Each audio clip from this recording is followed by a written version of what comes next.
Let me start with some opening remarks. Over the last week, the Sudanese Rapid Support Forces has carried out a major and brutal attack across the eastern part of the Al Jazeera state in Sudan, located just to the south of Khartoum.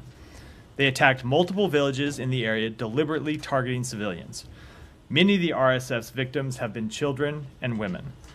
The United States condemns these attacks in the strongest terms and calls on the RSF to halt violence against civilians immediately.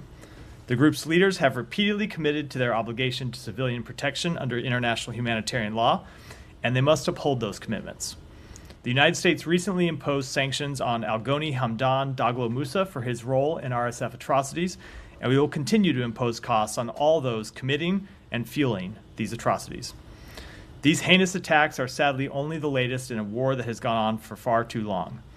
Attacks like these exacerbate the severe hunger and displacement crisis that has put more than 25 million Sudanese in need of emergency humanitarian relief and forced more than 14 million people to flee their homes since the conflict began.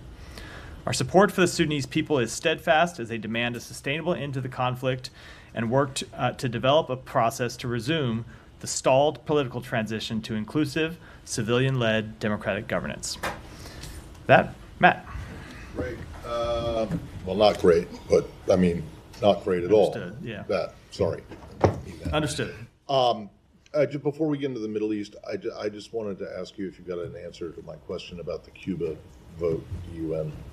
I know there's going to be a vote today. I don't believe it's happened yet. It's occurring this afternoon. Yes. So, what was your question? How we will vote? We will vote no, but you will vote no. We will and vote have no. you lined up anyone? As I said, as I previewed yesterday, it was likely. I didn't think we were going to vote for a resolution condemning ourselves, and in fact, we will vote no. Have you lined up anyone to vote with you? I think I'll wait until we see the vote result to talk about the outcome. So no, you're not sure if you'll get one or two others. I would not expect an outcome. Dissimilar. Dissimilar. I was going to say inconsistent. Dissimilar is a better word to previous outcomes. In other words, this is a resolution. Another demonstration of virtually the entire world's opposition to this, to the embargo. Right? I wouldn't expect a dissimilar result, but we have made our position clear on it for some time, and we'll continue in our vote at the UN today. All right. To the Middle East. Yesterday at the briefing, shortly before the Knesset voted on these two bills that deal with UNRWA use, once again reiterated the U.S. position that they shouldn't do it, and that the law shouldn't be passed, and that if they were, there should be steps taken to mitigate the situation. So now that the laws have both passed, and recognizing that they won't take effect for another 2 months or so, at least, what is your response, and what are you planning to do, particularly given the emphasis that you guys, Secretary Blinken and Secretary Austin in particular, have put on improving the aid supply into Gaza? Yeah. Let me start by just reiterating that we are deeply troubled by this legislation. It could shutter UNRWA operations in the West Bank, in Gaza, in East Jerusalem. It poses risks for millions of Palestinians who rely on UNRWA for essential services, including health care and primary and secondary education. UNRWA, of course, plays a critical role in providing services to Palestinians in Gaza, the West Bank, and throughout the wider region, and particularly in Gaza. They play a role right now that, at least today, cannot be filled by anyone else. They are a key partner in delivering food, water, and other humanitarian assistance to civilians in Gaza that wouldn't have anyone else to get it from if UNRWA were to go away. So we have made clear our concerns over this bill. We have made clear our opposition to this bill. As the Secretary said in his letter, and as I reiterated yesterday, there could be consequences under U.S. law and U.S. policy for the implementation of this legislation. We are going to engage with the government of Israel in the days ahead about how they plan to implement it. We're going to watch and see if there are legal challenges to the law and if there's any impact by those legal challenges. And then we'll make our decisions after looking at all of those factors. All right, I'll let others go. Could I follow up on the Sean. aspect? Let me I can't let you go without comment. That was a fantastic shirt thanks. before we get going. It's great. Sure, bought from Angola, so anybody on the British trip. I figured you got that on the trip that we were on, so it's great. Well, Africa's a fashion powerhouse. Could I just, seriously, could I ask you about back on UNRWA? The Norwegian government today said that it's going to go to the International Court of Justice, see if Israel has actually legal obligations to let in aid, and specifically in the context of UNRWA. Does the U.S. have any comment on that move by the Norwegians and the ICJ? I don't have any comment on that move, but they certainly have a legal obligation to allow humanitarian assistance in and not to erect roadblocks to humanitarian assistance to people in Gaza. And we have made that clear since the outset of this conflict. And a great number of our engagements with the government of Israel have been around ensuring that they do let humanitarian assistance in and that they do ensure that humanitarian assistance gets to the people that need it. And that is precisely one of our major concerns about this legislation. I should be clear, by the way, it's not our only concern about this legislation. We also support the work that UNRWA does outside of Gaza. We support the work they do in the West Bank. We support the work that they do in the broader region to deliver humanitarian services to Palestinians. But the work is absolutely critical and irreplaceable in Gaza right now. And we made clear before the passage of this legislation, and it remains true, that there are potential policy and legal implications to this legislation being implemented, and we're going to be in conversation with the government of Israel about that. Sure. Maybe just stepping away from the UNRWA issue per se, I wonder if you had anything to say about the Israeli strike today in Gaza. I think the latest death toll that we've reported is nearly 100 by eyewitness accounts. Many, if not most, appear to be civilians, children. I know you don't speak for the government of Israel, but as Israel's ally, you have anything to say about this? We are deeply concerned by the loss of civilian life in this incident. This was a horrifying incident with a horrifying result. I can't speak to the total death toll, but there are reports of 24 children killed in this incident. No doubt a number of them are children who have been fleeing the effects of this war for more than a year now. We have reached out to the government of Israel to ask what happened here.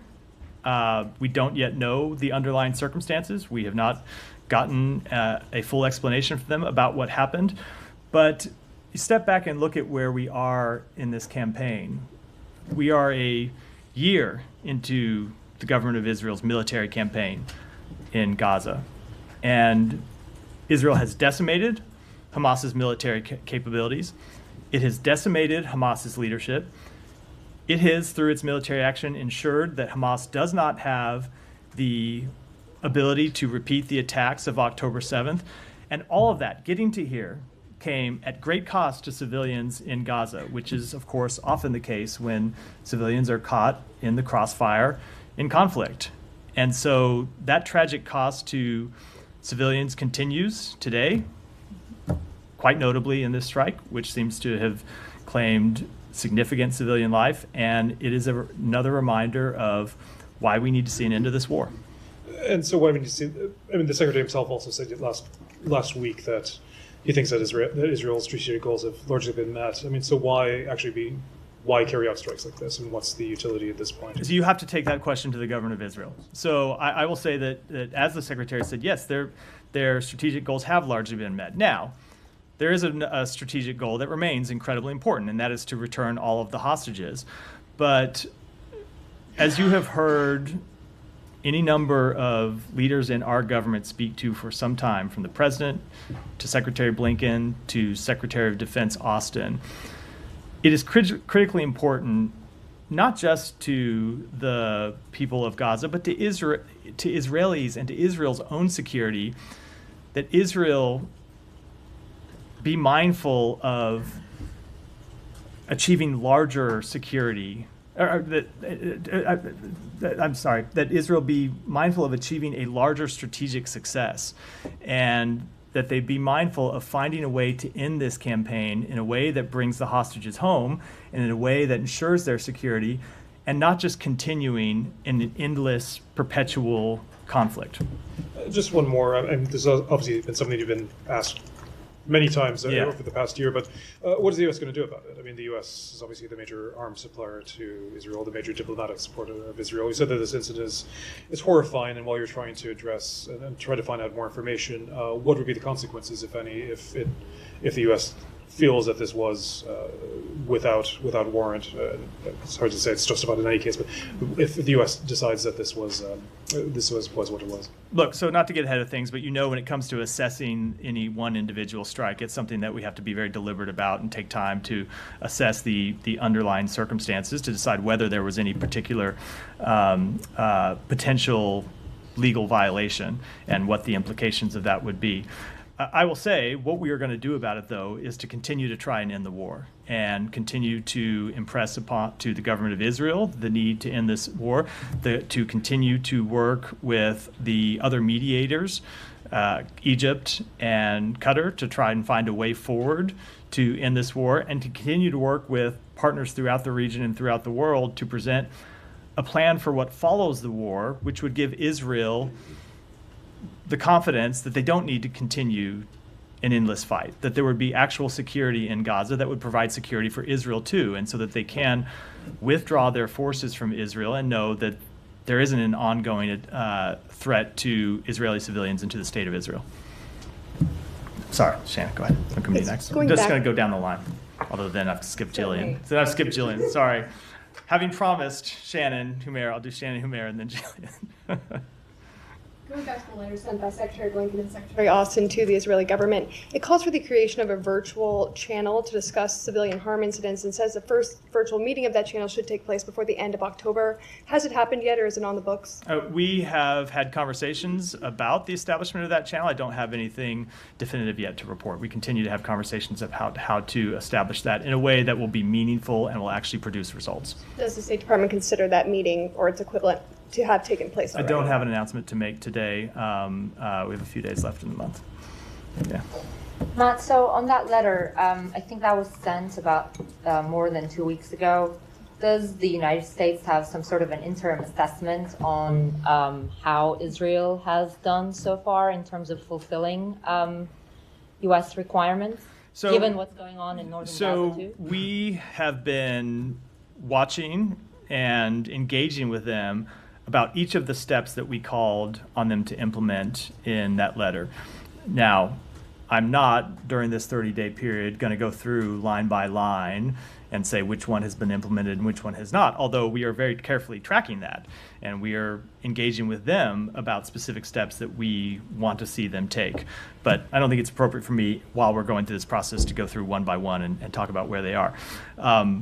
Just speaking largely, though, or speaking broadly, I should say, we have seen some progress, but we haven't seen enough. That's why I said last week, what the Secretary said last week, it continues to be the case that we have seen them take some initial steps, but we need to see them do much more, and we are engaged with them to impress upon them the importance of doing much, much more. Right.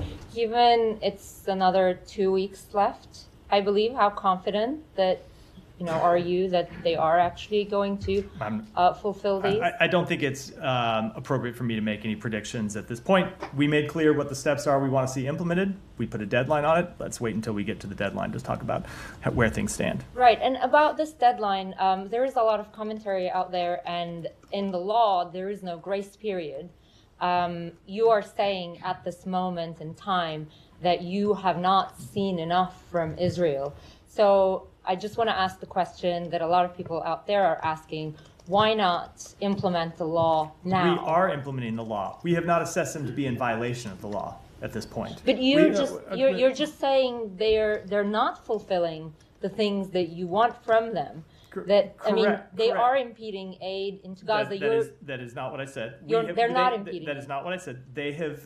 We have outlined a number of steps that we want to see them take in the letter. Right. Now, to answer your question, the reason why we didn't set an immediate deadline, or you have to implement all these steps 5 minutes after you get the letter, or you have to implement all these steps 7 days after the letter, is because there are some of the steps that we understand take actual time to implement. If you look at some of the, but we thought that 30 days was an appropriate measure, not 2 weeks, or we'd put 2 weeks in the letter. There were some things that we wanted to see happen immediately, and we saw some of those happen immediately. We saw Erez reopen immediately. We saw the Jordan route reopen immediately. And the letter made clear some things we want to see happen immediately, and then we need to see other things happen within 30 days. We're not yet at 30 days. I promise you we will have an extensive conversation about this at the end of that 30-day period, but we're in that window now. Okay. But I'm just having trouble understanding how the two things add up, and that is the secretary has said, you've said, whatever Israel was doing to ensure more aid goes into Gaza, that has fallen off significantly. There hasn't been a sustained effort, and they have not been doing enough for a sustained period of time. How does that not mean that they are impeding? They're not impeding aid. Like, how can those two things be true at the same time? Because we have not judged them to have. So despite Hold the on. fact that they're not doing enough. We had they haven't not. been So impeding aid. so we thought it was appropriate that when we saw the decrease. Look, there are a lot of reasons that aid cannot make it in. Some of them can be intentional. Some of them can be unintentional. Some of them can be bureaucratic, either inside Israel system or inside the UN system. Some can be the effect of criminal looters, who obviously the government of Israel does not control and is not responsible for. And so, given all of those different factors that can go into the result that we saw, and the result that we saw was aid coming down more than 50% from its peak, we made clear that, look, on the things that you can control, on the things that the government of Israel can control, recognizing that you don't control everything, we want to see steps. And at the end of those steps, we will come back and talk about what the results have been. Just one final thing on northern Gaza. When you were answering, I think, Shannon, you talked about this endless cycle that the Israeli military seems to be in right now. So is the U.S. calling the Israeli military to wrap up, to finish what it's doing in northern Gaza now? We want to find a durable end to the war, and I say the durable end to the war is important, an important way to think about it. We have not called on Israel to just withdraw from Gaza and leave a vacuum there, because a vacuum actually doesn't help the Palestinian people, who would be once again living pretty immediately under Hamas's tyranny and would be potentially subject to the same jeopardy that Hamas has put them in for the past year by launching terrorist attacks against Israel. And it certainly wouldn't solve Israel's security problem. It would potentially land us back in the same place months or a few years down the road. And so that's why we are working to restart talks, which happened over the weekend, to try to find a durable end to the war. It's why we're working on the plans for what follows the war with our partners. Oh, actually, just reading the final one. On this special channel or mechanism to talk about civilian harm incidents, you said you're still talking.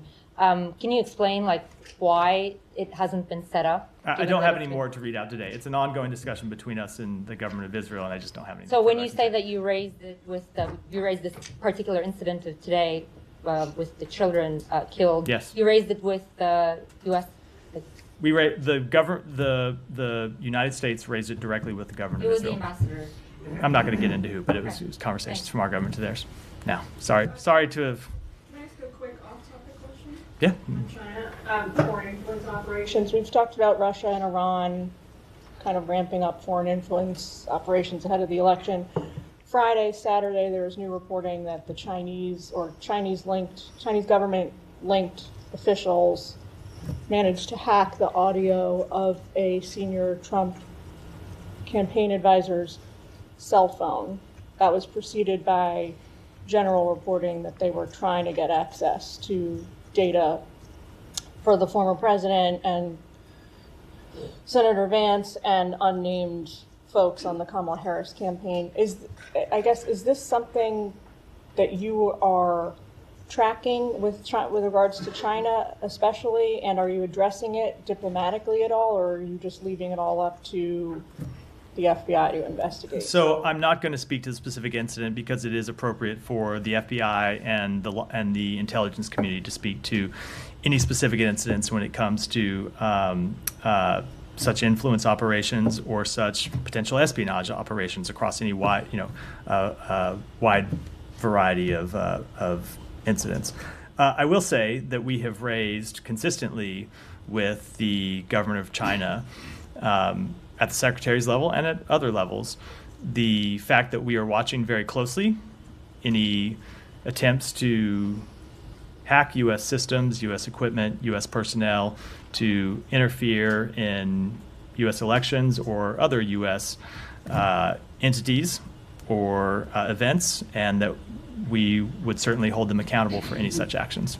Beyond just the hacking portion of it, is it fair to say that you've seen an increase in Chinese influence operations here generally? I would defer to the intelligence community to speak to that. As you know, the State Department has the mandate from Congress to track influence operations conducted by foreign governments overseas. But when it comes to influence operations that foreign governments conduct inside the United States, it's a matter for the intelligence community and the FBI. And so I would defer to them. And I'd have to go back and look at previous transcripts. I don't remember off the top of my head, but at one point you had said, or kind of indicated that...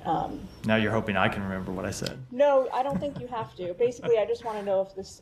At one point you had indicated that Chinese influence efforts targeting U.S. officials, not even related to the election, just in general, were sort of... I don't know if they were more sophisticated, but they surpassed the efforts of the other countries. Would you still describe, like they were more aggressive, would you still describe that as the status quo? I don't remember that comment, although I'm not disputing it. I just don't remember that at all. But I do, again, think it'd be more appropriate for me to defer to the intelligence communities and to law enforcement to speak to that. So it's not, is it fair, it's fair to say you don't really address that? It's just not, yeah, it's not that on the, look, so when it comes to making assessments about what's happening inside the United States and monitoring what's happening inside the United States, the intelligence community and law enforcement does that work. Now, when there is something that rises to a level of concern that needs to be addressed directly with the Chinese government, we do address it directly with the Chinese government. And we have, over many number of months, made clear directly to Chinese officials our concerns about this type of behavior and the potential for this type of behavior and the fact that we would take it very seriously. Yeah.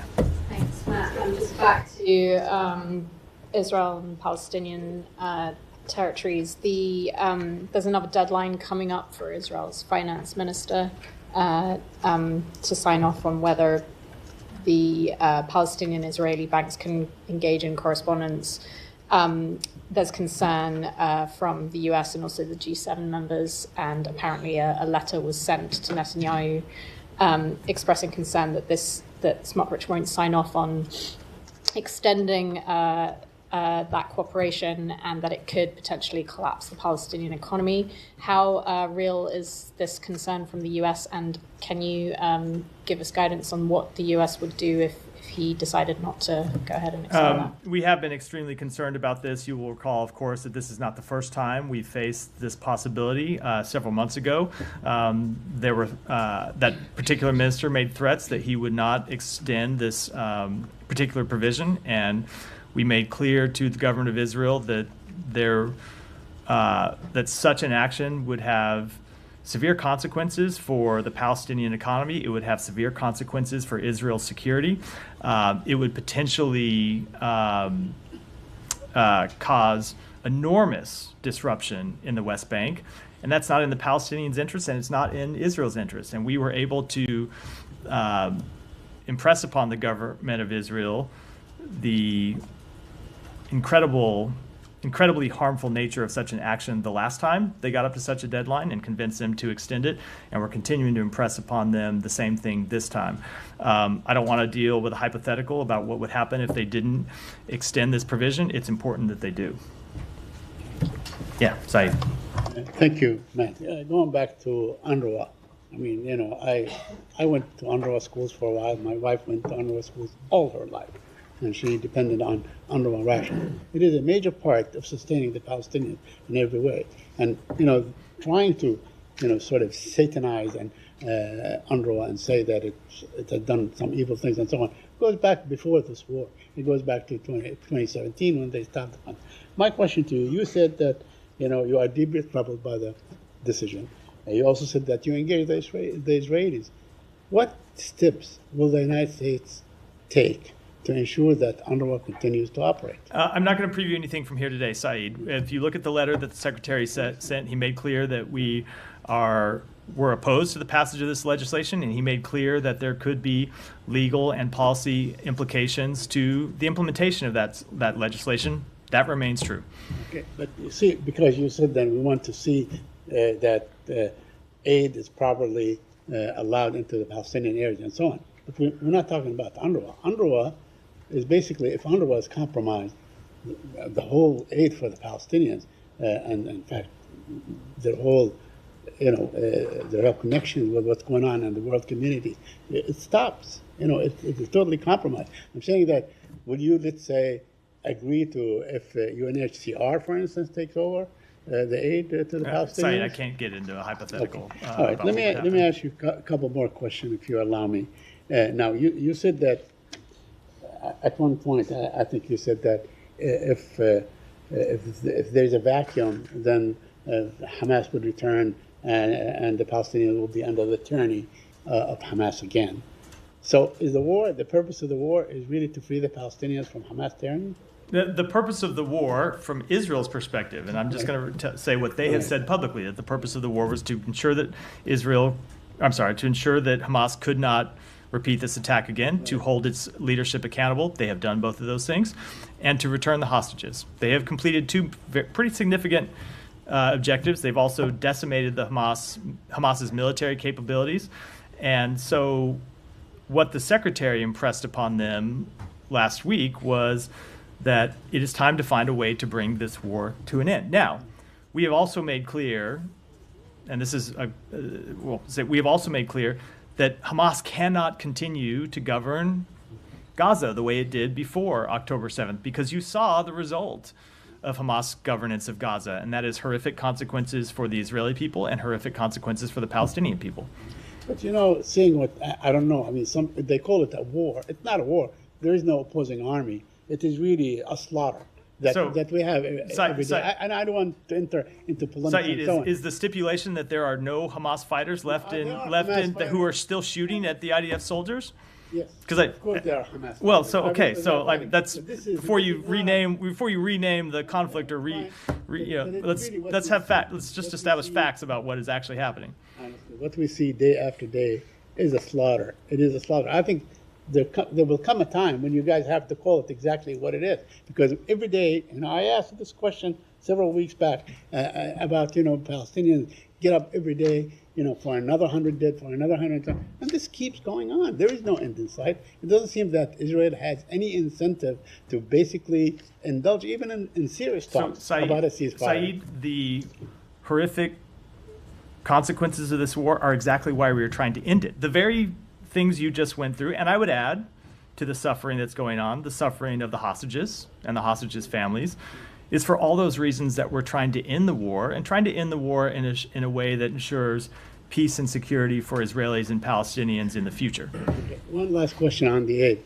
Now, the letter was sent out, I guess, around October 15th, so the deadline is November 15th? I think it was sent on November 13th. It was sent October 14th. It was 30 days. There's 31 days in October, so that might be November 13th. I don't know when you start the count, but there will be a lawyer somewhere in our building who could tell you the precise answer to that question. So on November 15th, we're going to say the deadline has passed and you have not done. I'm not going to predict what we're going to do, but we made clear in the letter what the deadline was for implementing changes. Maybe you could bring that lawyer down to answer some questions from the podium, particularly about how you guys have not been able to come to any conclusion about whether what Israel is doing amounts to violations of international law. Well, there are any number of lawyers in this building who are working on that question, but for better or for worse,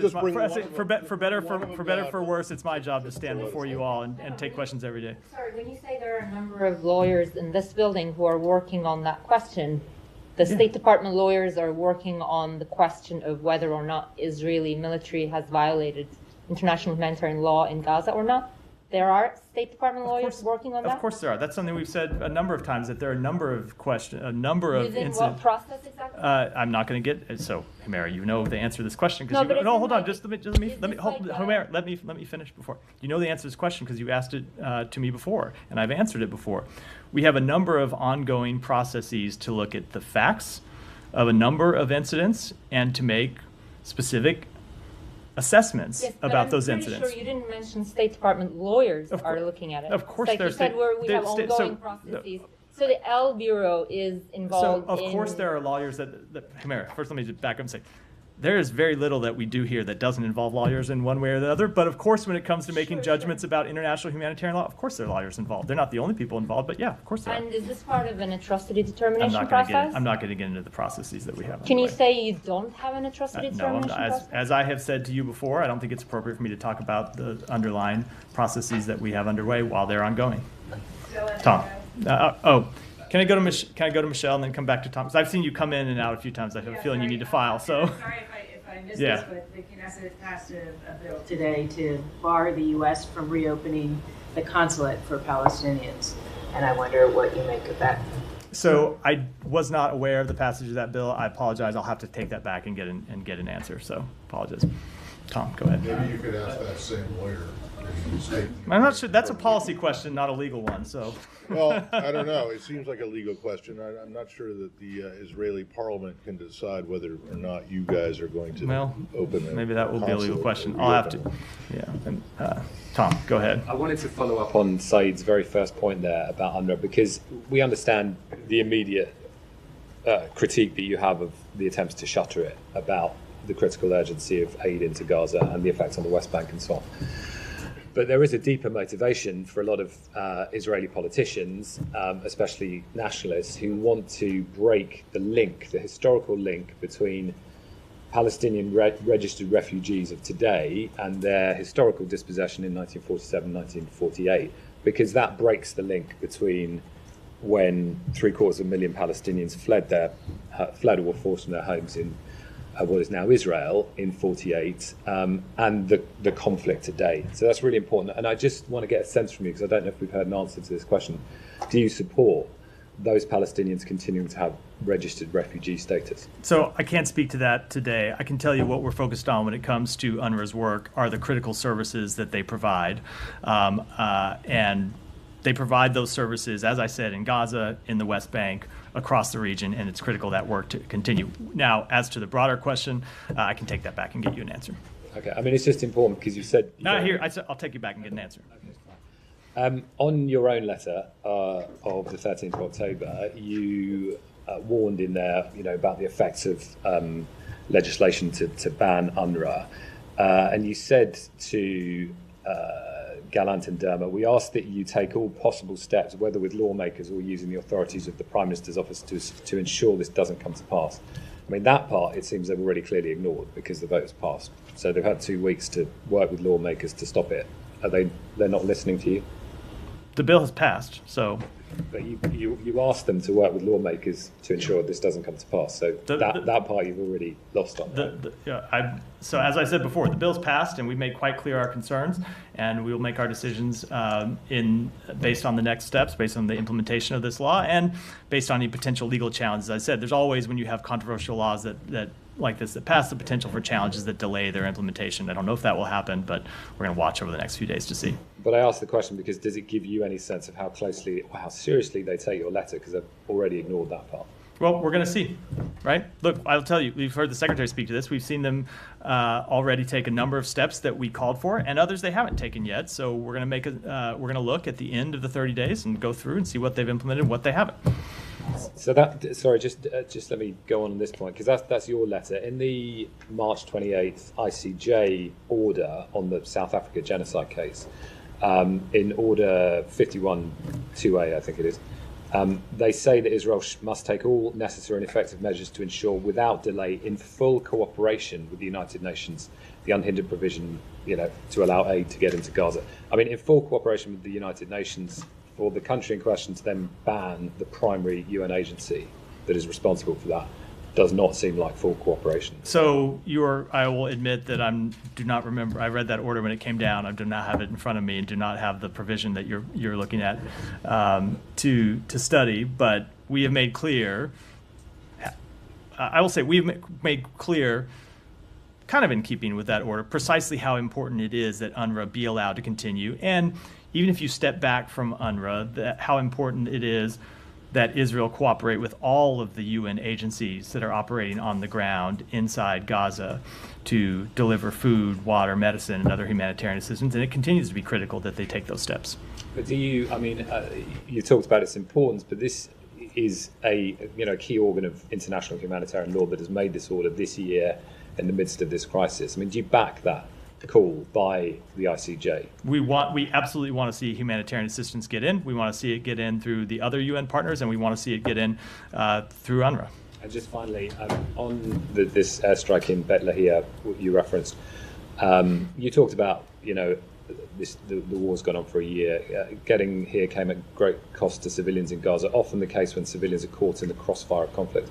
And I know you've used that phrase many times before. Is that a specific reference to this airstrike, and you see this as crossfire? No, as I also said, as you notice, if you would note, my full quote said, we don't know what happened in this strike. We don't know the particular circumstances. So no, it was about the broader conflict. When it comes to this particular strike, we have reached out to the government of Israel for information, made clear we want to know exactly what happened, how you could have a result that produces, according to reports, dozens of children dead, and we don't yet know the answer to that question. I just raise it because it is an expression you've used and the Secretary's used many times about crossfire, including, when there have been many civilian casualties in airstrikes. I mean, the Palestinians do not have air defenses, so I'm just sort of puzzled about this use of the phrase crossfire. So I think it should be pretty clear. First of all, when I made clear it was about the broader conflict, and in the broader conflict, you do have Hamas leadership, Hamas battalions who locate themselves under civilian buildings and fire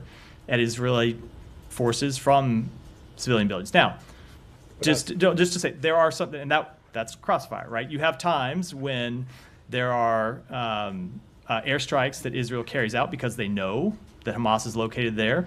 There are times they carry out airstrikes because they have IDF soldiers on the ground who are coming under fire from a particular location, and this is a standard military practice, obviously, and they call in an airstrike to take out that location because they have soldiers who are under fire from there. That's the definition of crossfire, I think. Isn't it a bit disingenuous, though, because crossfire would be understood to mean if civilians are caught in crossfire, you would understand that usually to be an accident on the ground because people are literally caught in crossfire, but using it to describe airstrikes when many, many civilians are killed feels misleading. I think crossfire means civilians caught between one military striking a terrorist organization or another military, or a terrorist organization striking a military, and that is what is happening in these incidents. Yeah, Abby. You said earlier, and this is a hypothetical, but I'm starting with your own hypothetical, if this UNRWA legislation was implemented. A hypothetical on a hypothetical. Well, following on yours, if this UNRWA legislation is implemented, just digging down on that, you've described them as irreplaceable, that there's no alternative.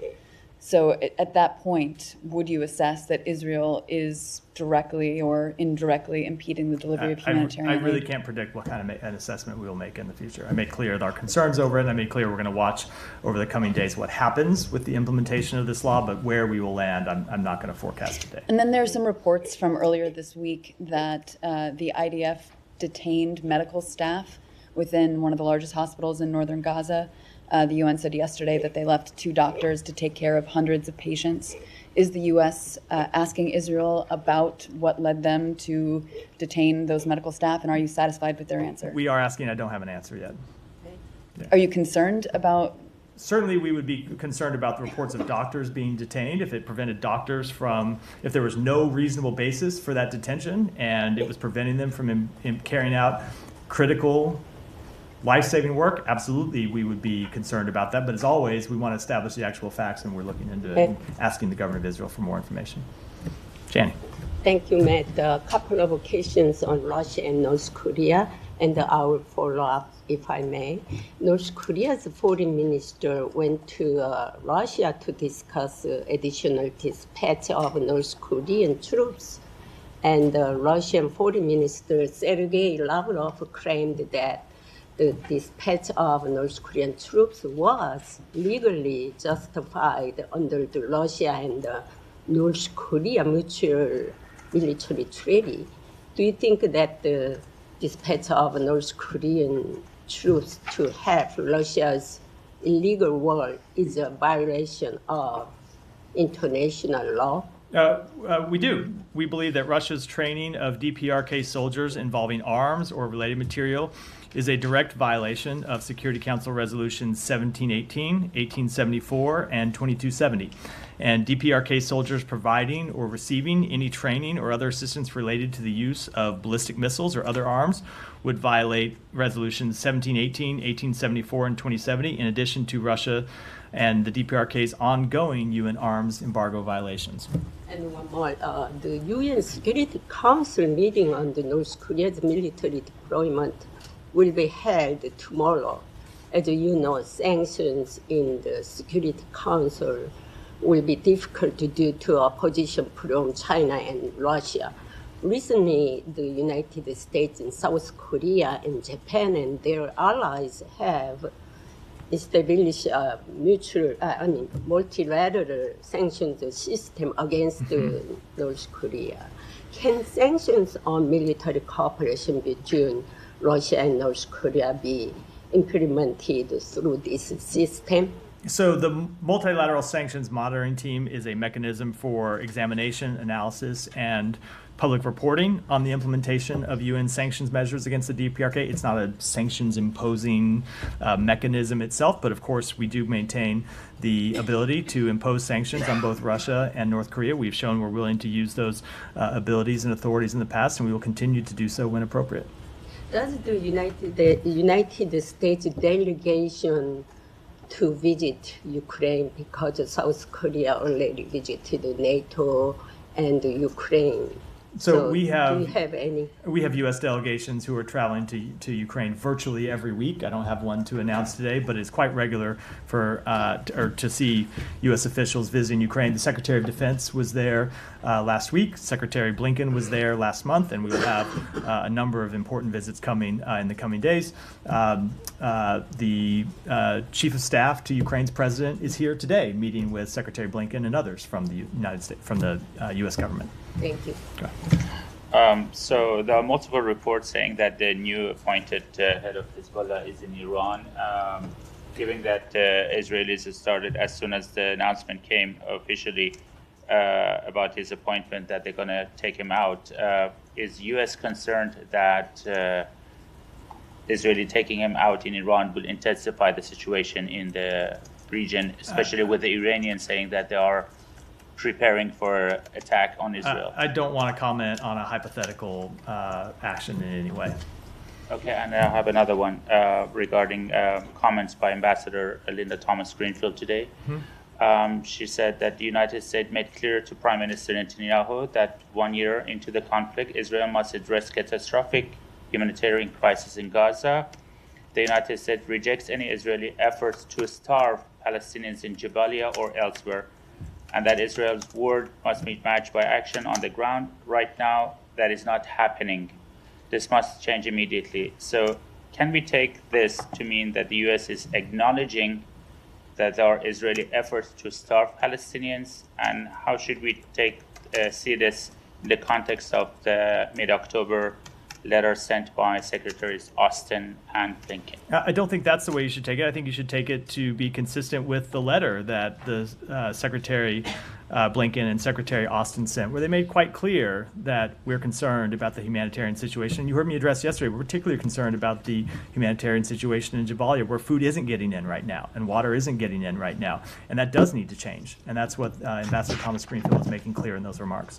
Can we stay on the Lebanon Yeah. part of that just for a second? I mean, there are multiple reports coming out of both Beirut and out of Israel that the U.S. has proposed some kind of a ceasefire plan for Lebanon that would call for a full implementation of UNSCR 1701 with the withdrawals by both Hezbollah and Israel within 2 months. Is that at all your understanding of where things stand? I don't want to get into the private diplomatic conversations that we're having, including about what any potential timetables might be, but we have been making clear in those conversations that we want to see, as part of a diplomatic resolution, the full implementation of UN Security Council Resolution 1701, and that means Hezbollah withdrawing north of the Litani River. It means Israel ultimately withdrawing south of the Blue Line, and it means peace and stability. And what we're working on to get to that point are ways to bolster the Lebanese armed forces to ensure that they can provide security and they can provide stability in southern Lebanon. Alex. Thank you. Very quickly, Iran and Iran move back to Iraq and Ukraine again. In the case of Jamshid Shahmad, you tweeted about Iran murdering the U.S. person, California resident. Some of us have been covering his case. You told us for months that you will be judging the Islamic Republic by their action. Well, this is their action.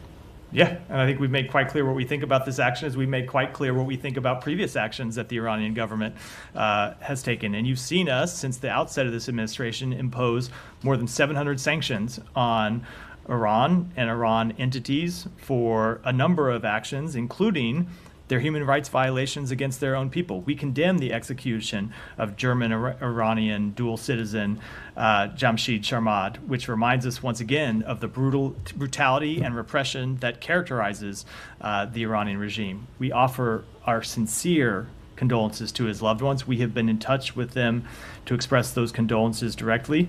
This is the latest abhorrent act by Iran following the transnational repression it committed when it abducted him. It also underscores the record pace of unjust executions in Iran continues unabated despite Iran's attempts to promote a gentler face to the international community. So we are in touch with the German government, we are in touch with the European Union and our other allies, and we will continue to stand with them in holding the Iranian regime accountable for its brutal human rights abuses.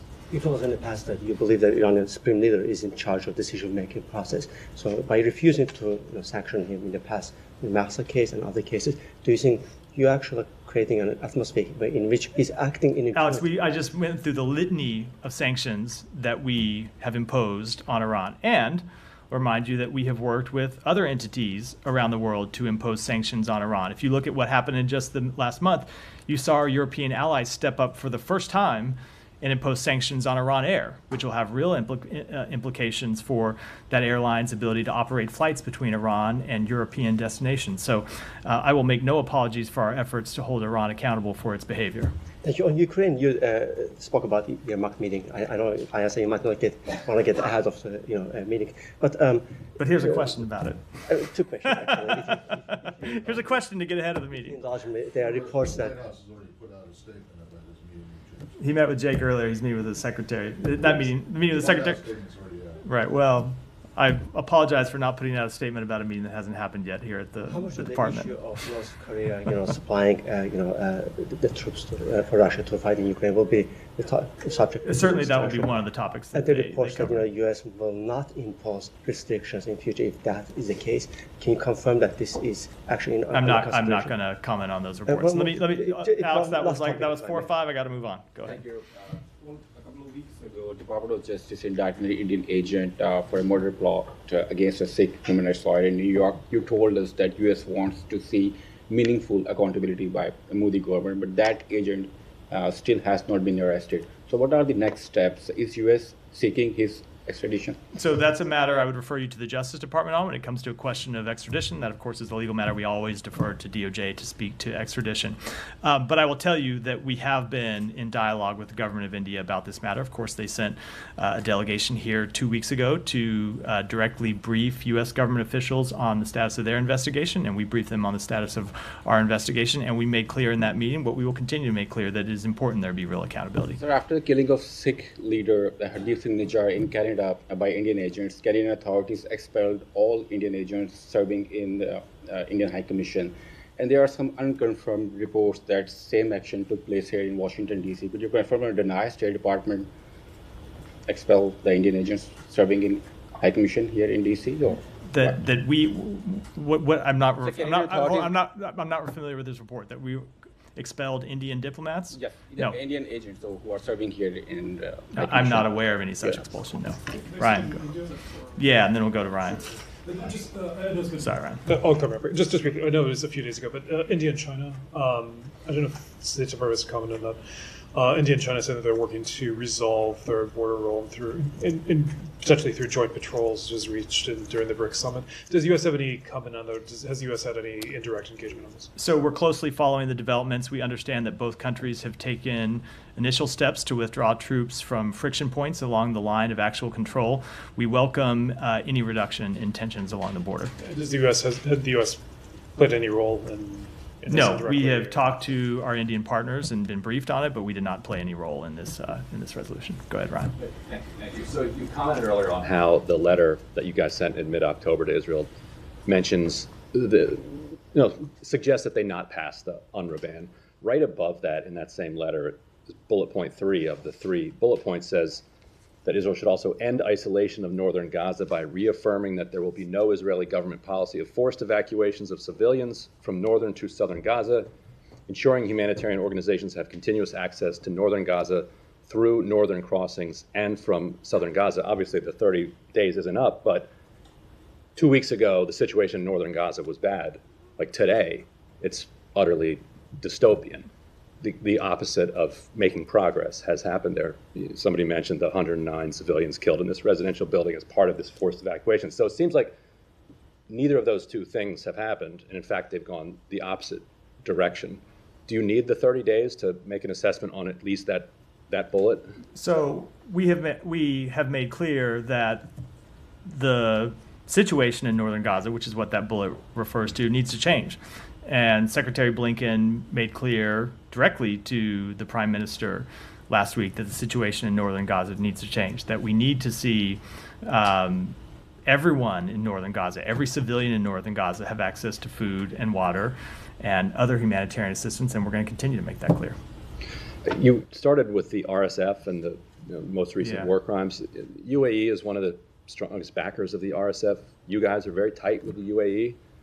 Like, why can't the U.S. pressure the UAE to put a stop to this? It's just, we have made made clear to every country in the region, every country around the world, that no country should do anything to prolong this conflict, including providing arms to either of the warring parties. It just seems like countries in that region just aren't interested. Like, maybe they listen, but they just don't follow the advice that we're. Look, every country makes its own decisions on a host of foreign policy issues. But I can tell you that the thing that the Secretary heard time and time again as we were in the region last week is that partner after partner welcomed our engagement because we are the only ones who could play this critical role of trying to end conflicts in Gaza, trying to end conflicts in Sudan. They're difficult. They're parties with intensely competing interests and their own politics and their own situations. But we heard over and over again that countries welcome the role that we play. Now, it doesn't mean every country follows exactly the course that we prescribe, but we continue to try and play the leadership role that we think the moment demands to try and bring countries together to find an end to these wars. Yeah, and just real quickly on Pakistan, I know you commented yesterday on the letter from 62 members of Congress. The Pakistan media is reporting that Pakistan security services responded to that letter by putting out dossiers of the members of Congress who signed that letter and flagging a particular number of them that were Jewish and a particular number of them that were supporters of LGBT rights in an effort to undermine the strength of that letter. Is there any level of kind of embarrassing conduct from the ISI or from the Pakistan military that would cause the U.S. to kind of rethink this relationship? Let me just say, obviously, that's something that would be concerning to us, but I haven't seen that report yet. So before I offer a substantive comment on it, I want to take a look at the report myself and be able to weigh in on it. And we'll either get you a written answer. I'm happy to come back and address it tomorrow from the podium. Yeah, go ahead. Thank you. On Thursday's phone call between Secretary Blinken and Turkish Foreign Minister Hakan Fidan, can you please give me more details on what was discussed specifically about Turkey's fight against terror, given that call came immediately after Turkey was hit by a terror attack? Yeah, so there were a number of things that the Secretary and the Foreign Minister covered on the call. First of all, the Secretary expressed the United States' condolences for that attack and expressed our solidarity with the Turkish people in the face of a terrorist attack. But then they also on the call addressed the work that the Secretary had been doing in the region to bring the war in Gaza to an end, to find a diplomatic resolution to the conflict in Lebanon, to work to prevent the situation between Israel and Iran from further escalating. made that call. The secretary made that call while we were traveling from the region to London. So in addition to offering his condolences for the terrorist attack, he was updating the foreign minister on all the work that we did on all of these fronts, on which we see Turkey as a critical partner. One more, and then we'll wrap for today. Thank you, sir. Two quick questions for you. First, on UNRWA, you mentioned the U.S. playing the indispensable role of trying to end conflicts. Ambassador Thomas Greenfield brought up today that Israel and the UN need to talk to each other, not at each other. There's this 90-day window now before the implementation. Does the U.S., while it's pressuring Israel, go to the UN and say, listen, you're not faultless here either. UNRWA has been infiltrated by Hamas. It's time not for these cosmetic whitewash report changes, but something really, really big here, and try to meet halfway. Is there an opening for that? We have made quite clear that we have made quite clear that UNRWA needs to undertake reforms. We have made quite clear that they need to investigate any allegations brought to them of misconduct by their employees, and we have seen them conduct investigations, and we have seen them dismiss a number of employees. Now, when you look at further into this matter, you see that UNRWA has said, and if the government of Israel wants to dispute this, they should dispute it publicly. UNRWA has said that with respect to a number of the allegations that Israel has made against UNRWA employees, when UNRWA has asked for the information from the government of Israel that they would need to investigate those claims, the government of Israel has refused to provide it. So yes, UNRWA absolutely needs to take allegations seriously. They need to investigate them. If there is anyone on their payroll who is involved in the terrorist attacks of October 7th, who is connected to Hamas, who is involved in terrorism in any way, those people need to be dismissed, and UNRWA needs to look at reforms to ensure that such people are never hired again in the future. But the government of Israel also needs to provide information to UNRWA so it can carry out those investigations. The Secretary General mourned the loss of what he called a colleague who carried out a massacre in southern Israel. It's one of those things that Israel kind of looks at and says, something's not computing here. But I want to get to the second question. I know we're short. Special Rapporteur for Palestinian Rights, Francesca Albanese, is in the U.S. She's going to give a presentation to the UN, do a little speaking tour. Ambassador Thomas Greenfield, Ambassador Taylor at the Human Rights Council, Ambassador Lipstadt have all deemed the Special Rapporteur, in words or some phrase, a purveyor of anti-Semitism. I know you can't comment on individual visa issues, but in a broader perspective, we've seen countries deny entry to those who have a history of anti-Semitic comments. Is that taken into account at all in a broader perspective by the State Department when it issues visas? So I will just say that we have an obligation as the host country for the United Nations. We take that obligation very seriously, and one of those obligations is to grant visas to any number of individuals with views with which we do not agree. The Russian foreign minister travels to New York to participate in United Nations meetings. That is our obligation as the host of the United Nations, and it's one that we take seriously. And with that, we're out for today. Yeah, do one more? I wanted to go to my two separate individual people issues. The first on Iran. Do you have more to say about the execution yesterday of the U.S. resident? I did just a moment ago in response to. You did? Yeah, I did. Oh, I'm sorry, I completely missed that. Clearly. Okay, and then in Cambodia. So I was trying to think of I will leave it at that. So I'm sorry, I don't know what happened. I guess it just tuned out for a second. On Cambodia, the journalist. I tuned out to some of your questions too, Matt. So clearly, offense not taken. You can tell by the answers. The Cambodian journalist Nektar was released on bail last week, but there are calls that charges against him remain in place, and I'm just wondering if you guys have anything to say about whether or not you think those charges are valid or should be dropped. Let me just say that I think this is the first time we've had a chance to address this at the podium since he was released. So I'll say that, first of all, we welcome that Nektar was released and is able to reunite with his family, and we will continue to monitor his case closely. We raised his case at multiple levels in Cambodia and in Washington. We were one of many voices among governments, journalists, civil society representatives who expressed concern for his arrest and advocated for his release. And we will continue to monitor his case closely and call on Cambodian authorities to support a positive resolution for that case. ensuring that all of his rights are respected. Now, I don't know what the follow-up is going to be, so I'm just going to stop there and say, sometimes when it comes to sensitive diplomatic matters like this, we have found that it is better to say less and work harder privately, and this is one of those cases. So, and with that, I'm going to wrap for today. Thanks.